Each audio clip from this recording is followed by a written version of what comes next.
We are live.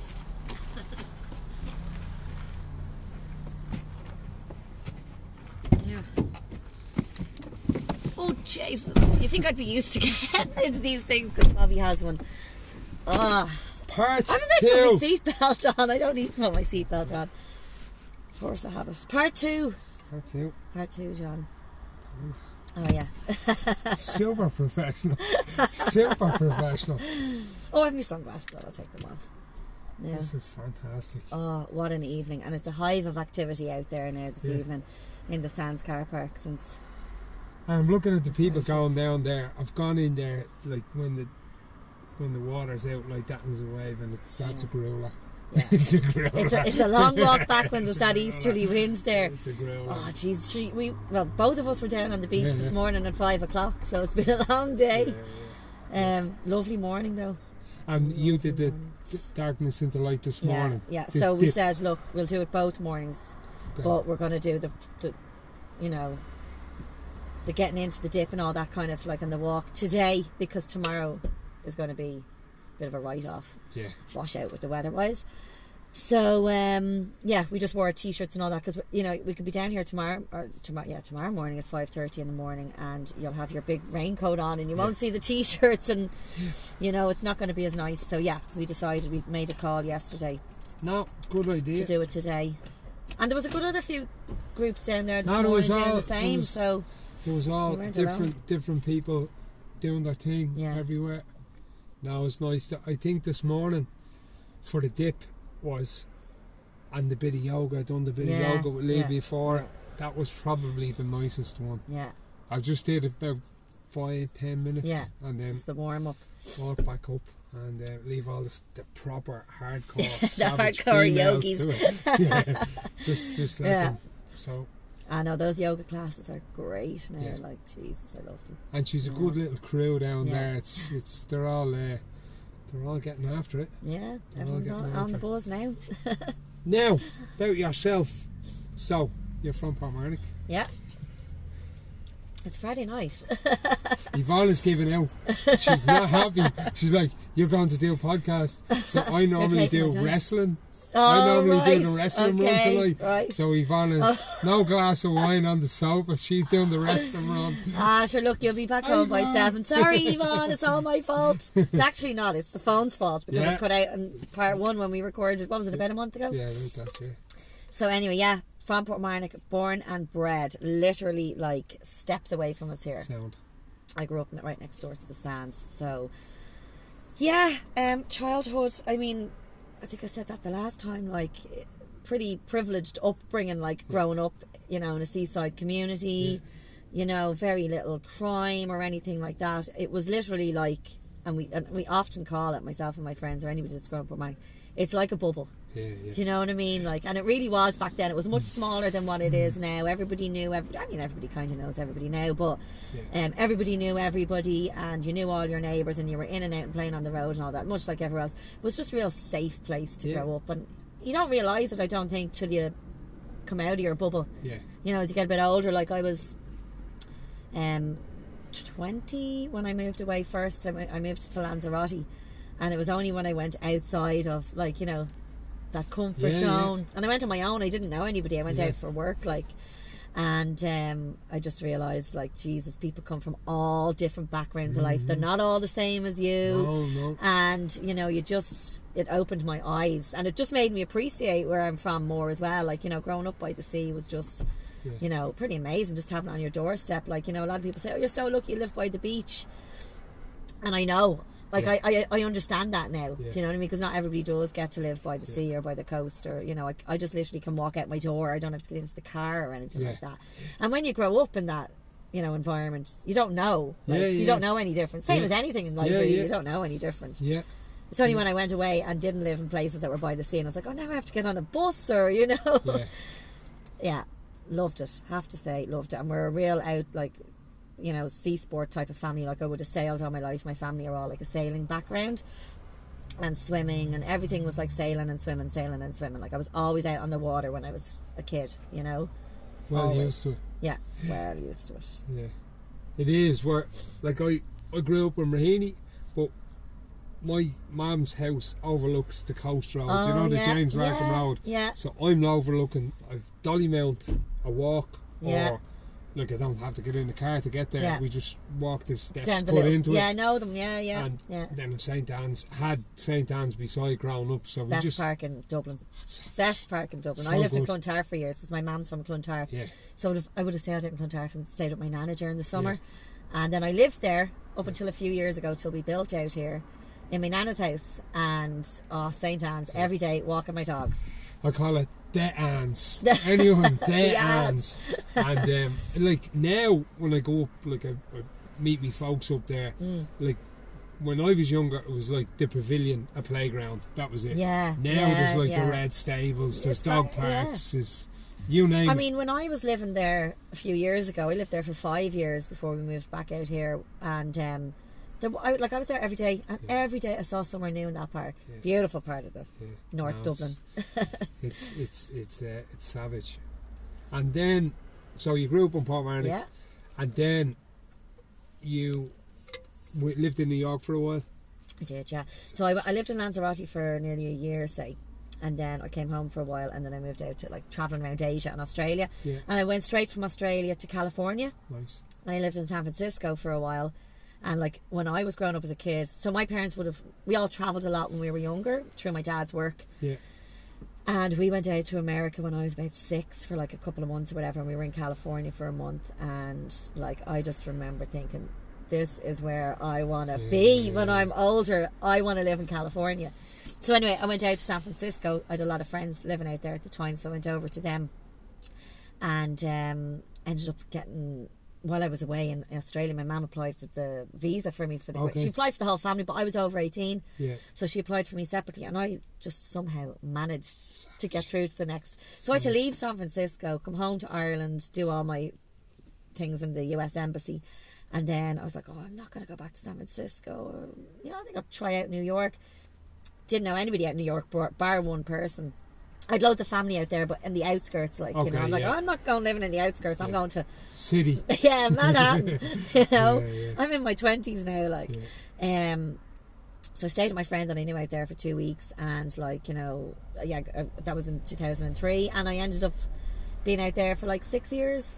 Right. Loved it. Worked for the Irish newspaper out there, the Irish Echo, and then I was always waitressing, bartending. Like I always had 2, 3. At one stage I had 4 jobs because I was always saving money. Like the goal in my head always was to come home, build a house. I had an idea of building a log cabin in my parents' garden type of thing, and that was always the end goal. And then I met a carpenter from Tala outside a bar one night having a cigarette in January, and ended up marrying him. Deadly.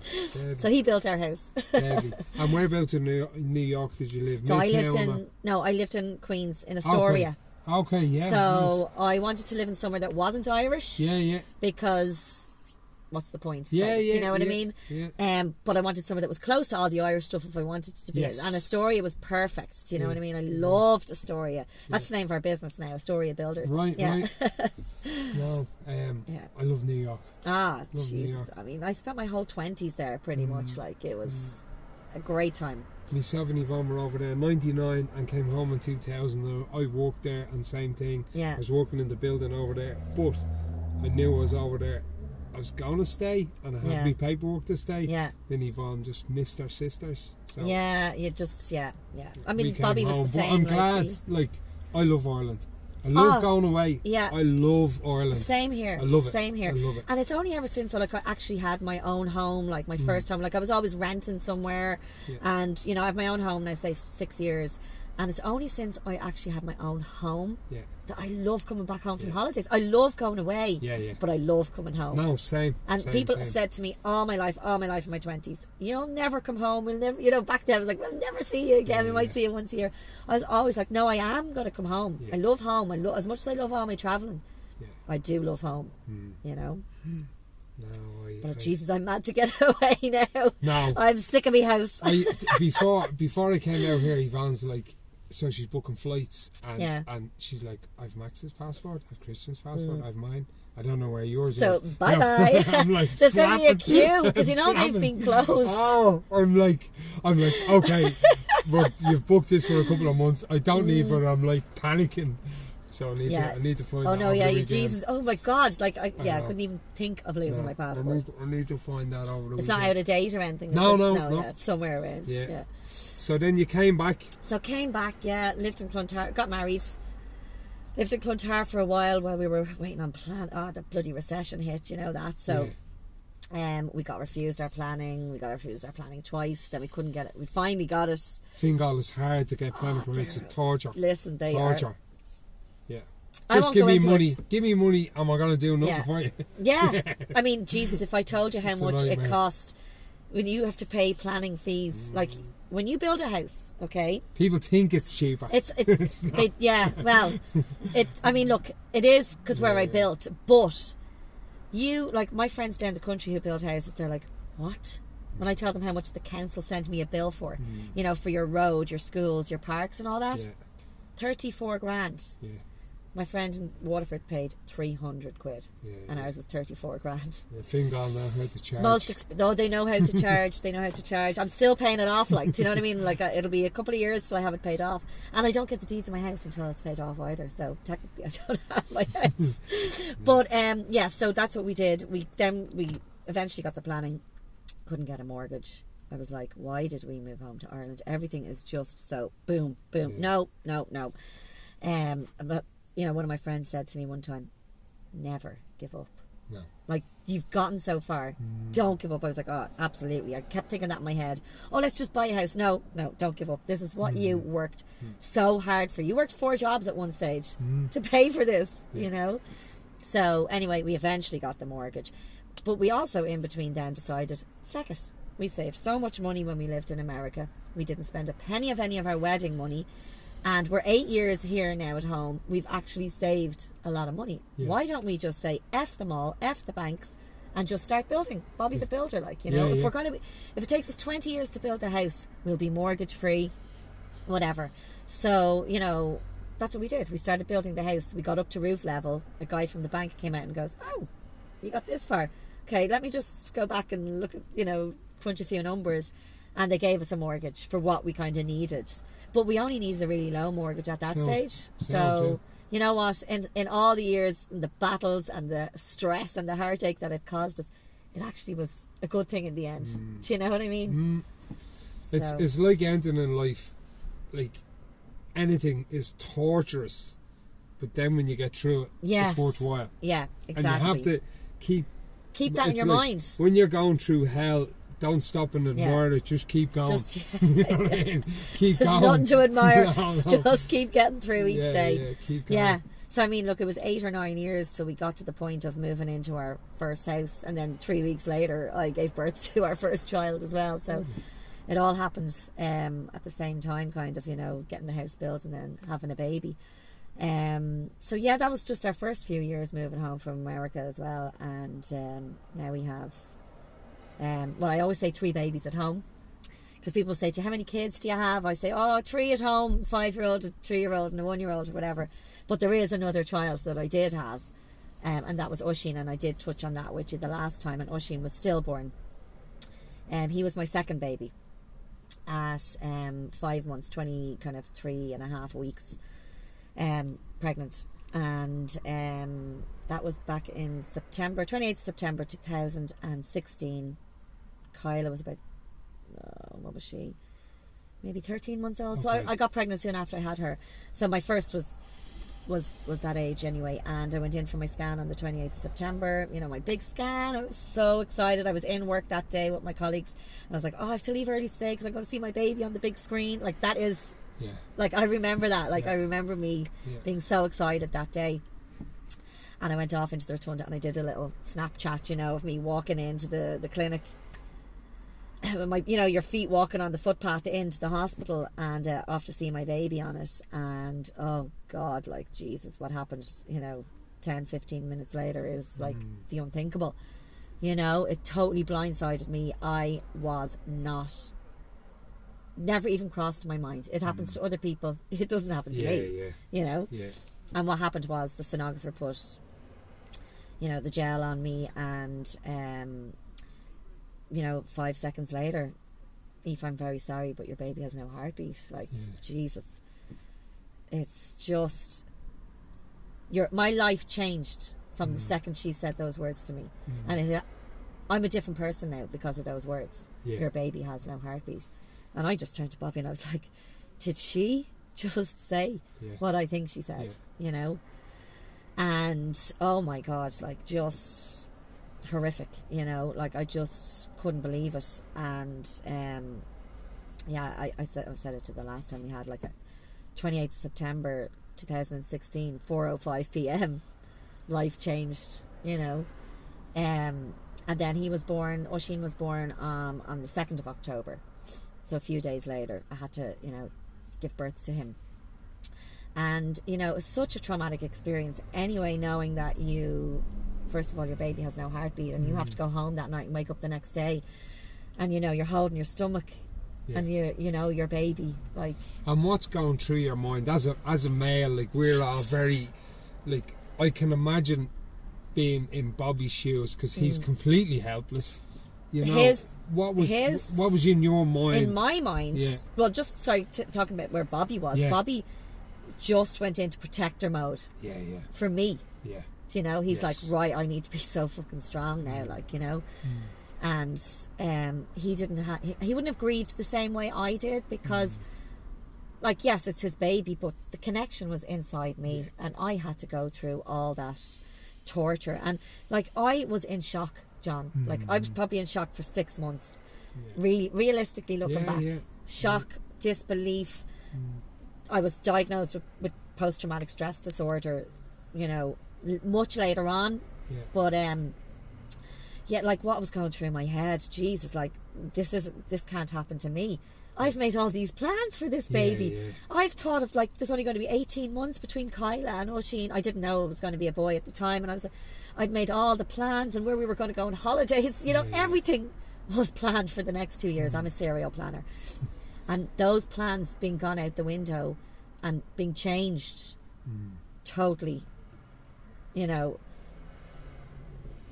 like being told that I have to take a tablet now and I have to give birth to my baby who's not going to be alive is extremely traumatic. You know, I had to get so much strength. I had to realise how fucking strong I am. I had to realise like, I didn't want to be that strong. I didn't want that strength. I didn't want to have to deal with this. But I had to. You know, I had to. And I had a great group, great network, still do, of friends, virtual friends through my roller coaster. Roller coaster's like an online pregnancy, you know, group. You go in on the month that you're due and you all become friends for years. Do you know what I mean? And they were, like, there was 100 of us in our group, say, and I just remember them, because I was able to write to them at 3 o'clock in the morning. I'd be on the computer and I'd be like, I don't know what to do. I can't believe I have to go into hospital and give birth, you know, and the baby's not going to be alive, and I don't know if it's a boy or a girl yet, and I just don't know anything, and, you know. And they just, like, literally shrouded me and were like, we're all going to be there with you. And even my friends at home, obviously, my family, we're all there with you. We're in that room. Even though we're not there, we are there, you know.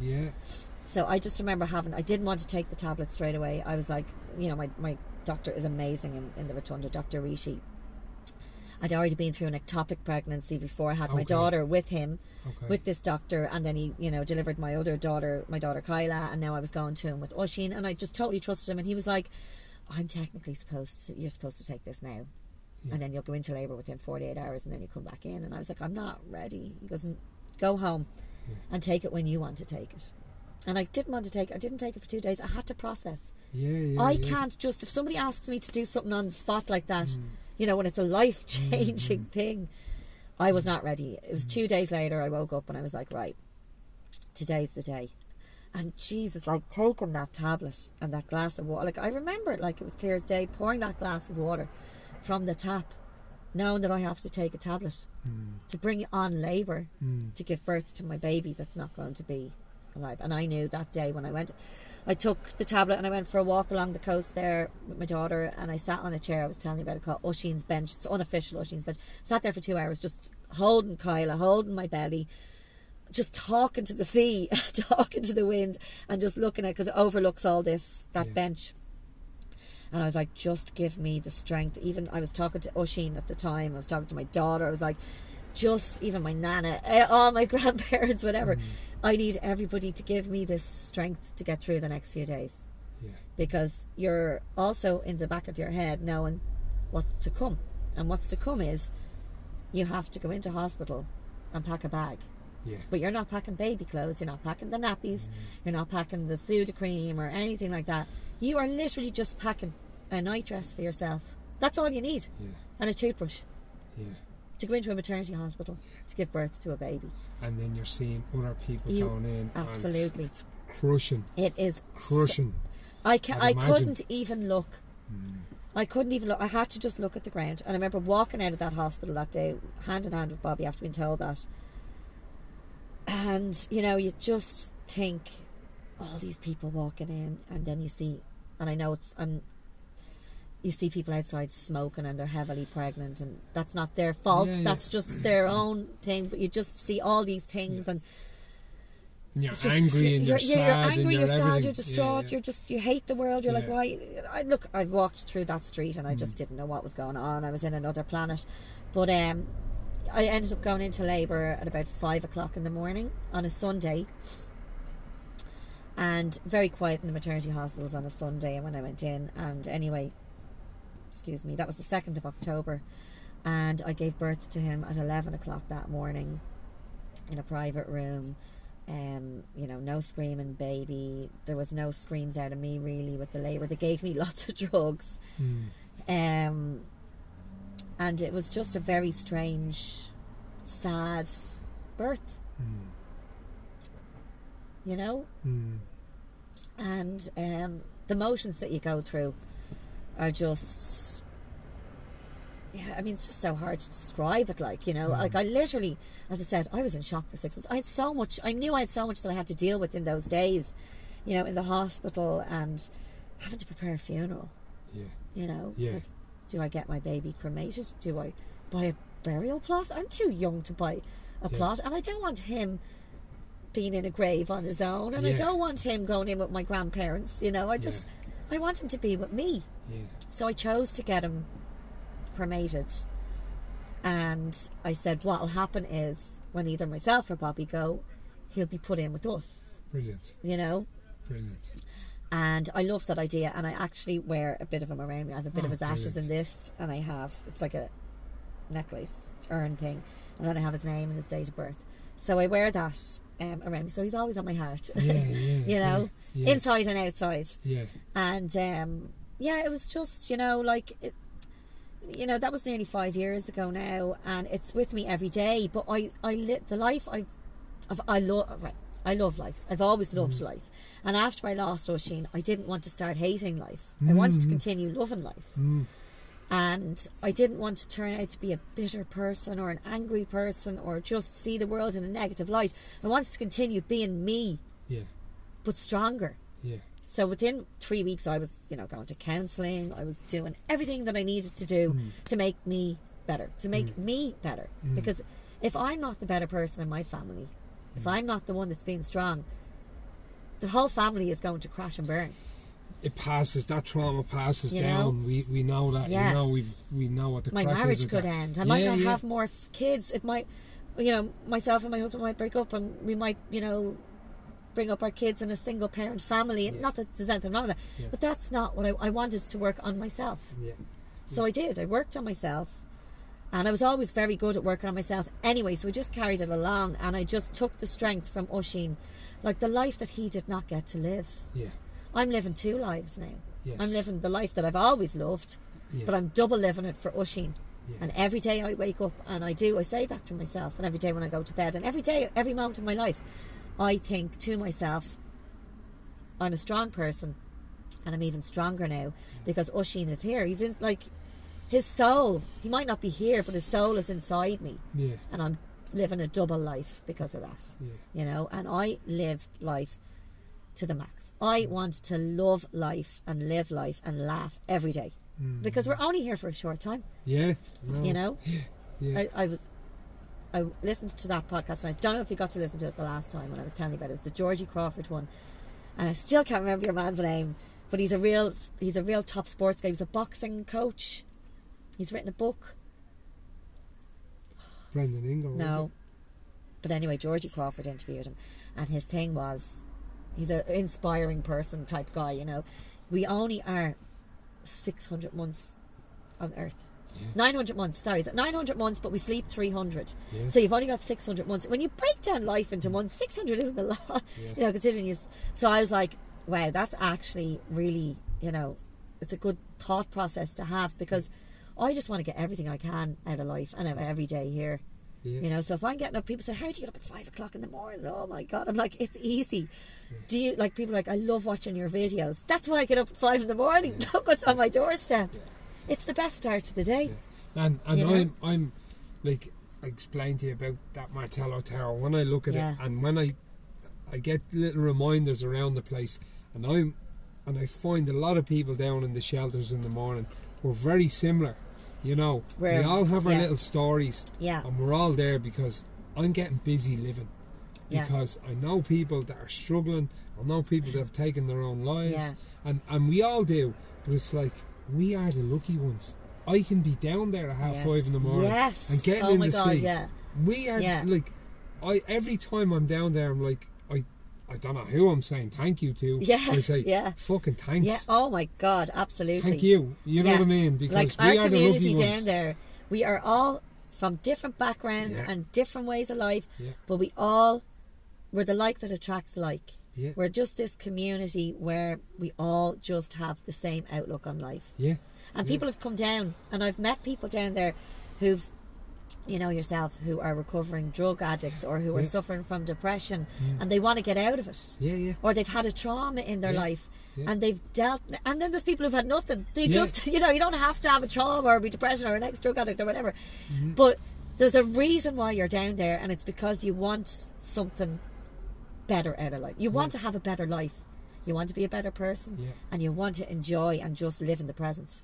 For, you know, because we're all running around during the day doing work or whatever, different things, or, you know, minding your kids or trying to juggle it all. And there's that little part of the day, either in the morning or the evening or whenever you go down, where you can just be so present and just appreciate, like, nature. You know, and that is the basis. Like, I was reading a book there a while ago, and they did this survey, and people have just lost their lust for life. And it was like, why are depression rates spiraling? Like, suicide is similar. The rate doesn't really go up. We don't take percentage rates, but in the UK it stays similar. But they're like, why have people, if you speak to people, irrespective of COVID, they've lost their lust for life? It's because they forget the important stuff. And it's the simple stuff that's important. Family, you know, nature, health, you know, not getting wrapped up in jobs and working around the clock. And like, we have to work and we have to pay bills. But either side of that, there's a lot of time. And you can look at your phone and stay in bed and set 95 alarms till you have to get up at 9 o'clock to get to work. Or you can get up early and just get out the door. And you know, like, my alarm went off at 5:05 this morning, and I didn't even think for a split second. I just hop out of the bed. Whereas my husband now will he'll be hitting for an hour. I'm like, Bobby, it drives me mad.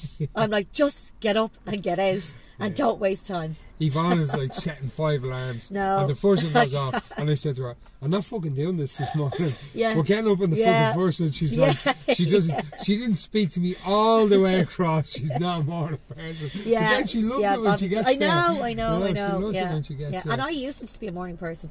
I would have worked a lot of nights anyway, because I worked in the hospitality industry for so long, so I wouldn't have been able to be an early morning person. But I used to love my sleep. But now I just totally changed it a few years ago. Started going, when I lived out in Clontarf, I started going to spin classes at 6:30 in the morning and all, like, you know. And I was like, this is deadly. It's great getting up early, because you could just go home. I love relaxing in the evening. You know, I like to relax in the evening. I always ran. I was always when you've kids, you have to find your way around. So I always like ran before work, so I'd get up like at 6:30 and do like 5k, 10k. So I always kind of got up.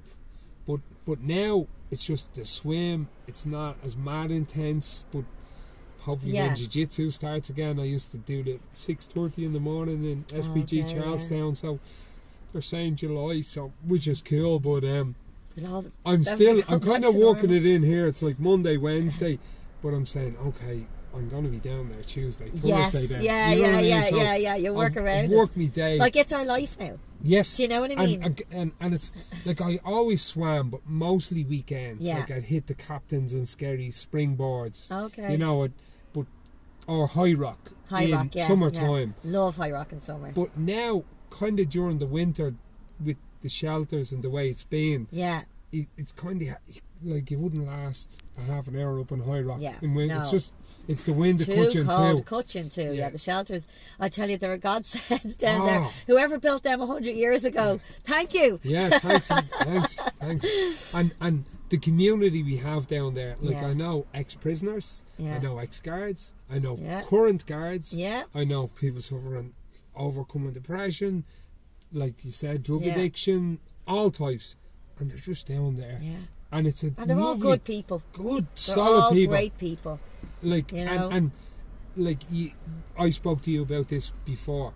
It's the problem with modern society, depression, drug addiction, is loss of connection. Yeah. And we will find connection. Like when we lose connection, we'll find it. Yeah. Be it drugs, be it alcohol. Yes. You know what I mean? Abuse or gambling. We will find it.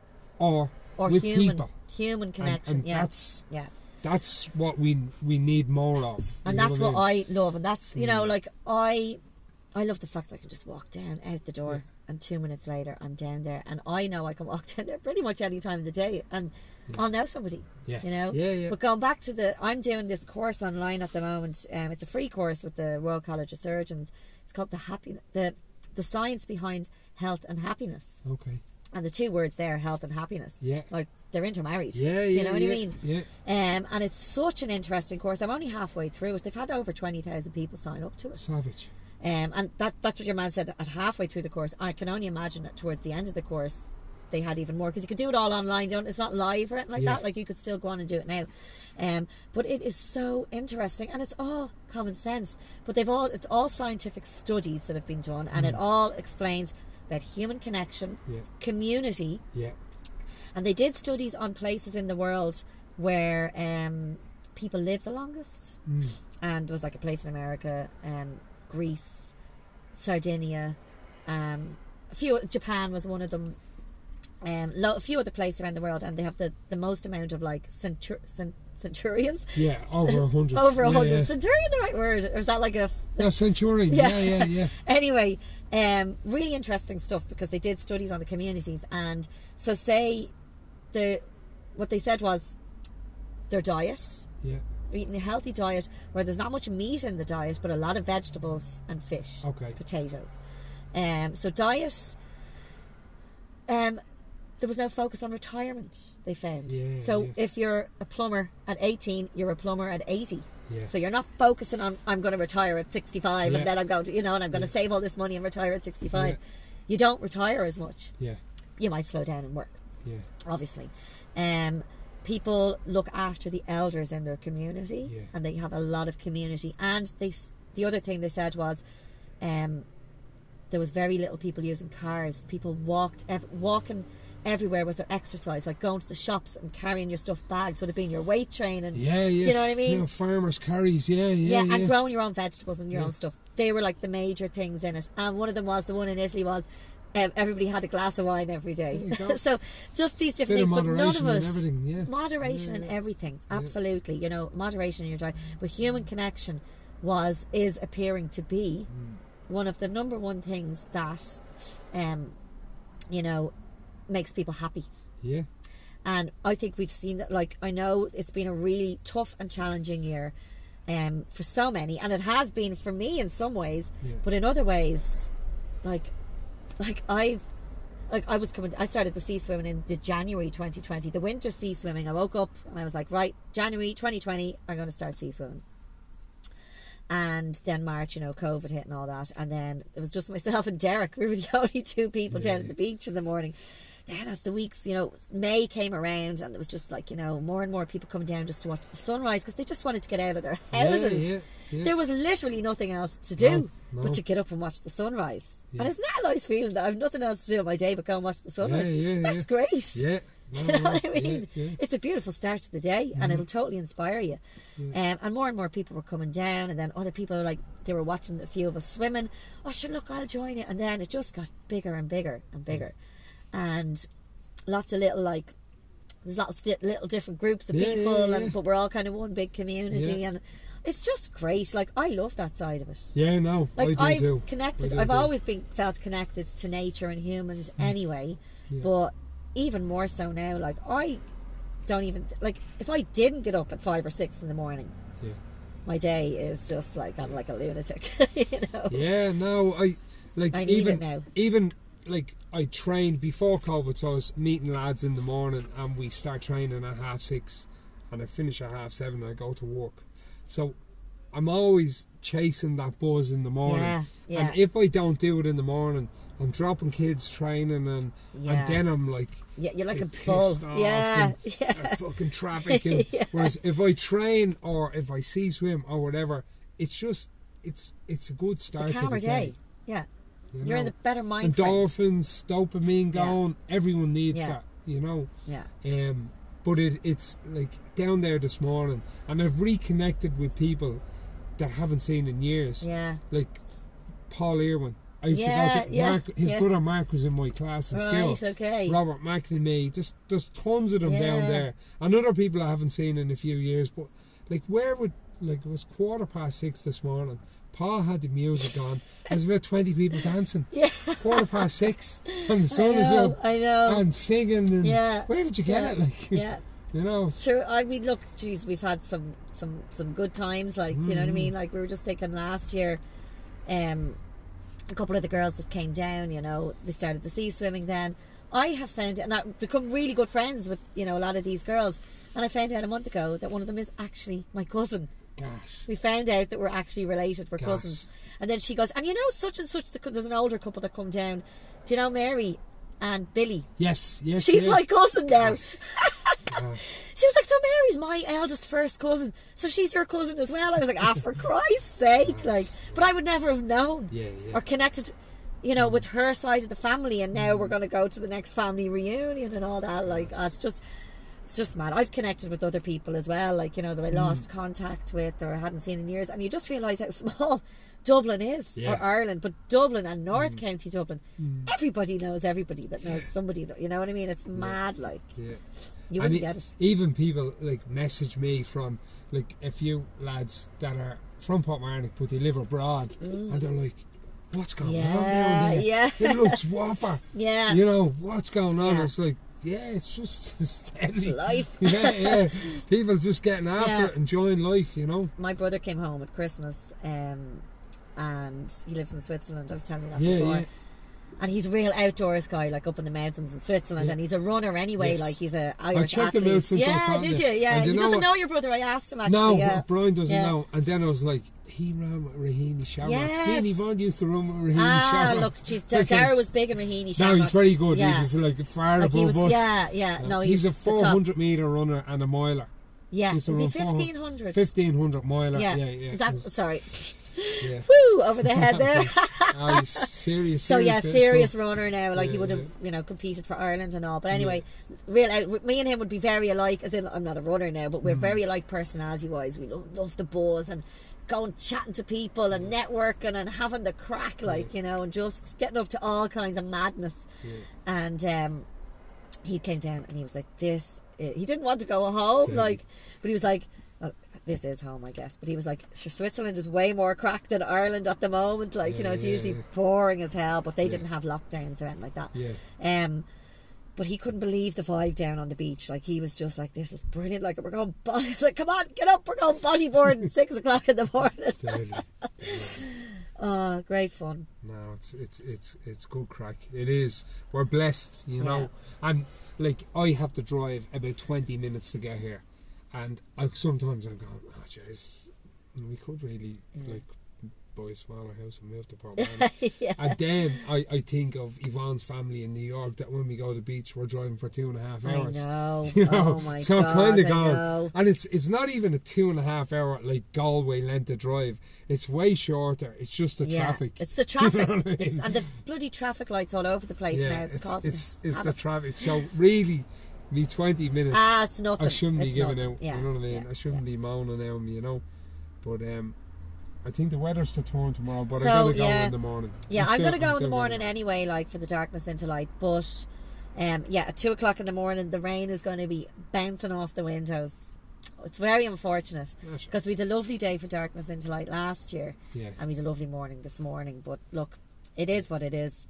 There's nothing we can do about it. It is Ireland, you know. No, not at all. Not at all. But I suppose we wrap it up. Yeah. So, give Eve a follow. Gin walks on a Friday. Gin walks. Chelsea, love you. Hi, Chelsea. Chelsea. Hi, Fela. Let's get Chelsea out for a gin walk. No, she has to come out. She has to come out. Get her in for a swim. Has to get Paddy out as well. But that's who. She said, my friend is over there, and that's how I was like, oh really? It's mad. It's mad. Well, we'll get them out now this summer for sure. 100%. Get all the kids in swimming 100%. Too. So give Eva a like. This will be up on YouTube in the next couple of days. Spotify, SoundCloud. Really enjoyed the chat. Round 2. We'll have way more round 2. And that is it. Yeah. Enjoy our darkness into light tomorrow. Yeah. And think of all the people who are not here with us. And remember, I'll end on this. We are the lucky ones. We are. We sure are. We are the lucky ones. Anyway, that's it. Yeah, there we go. That was great. Did record this time. Did record. Brilliant.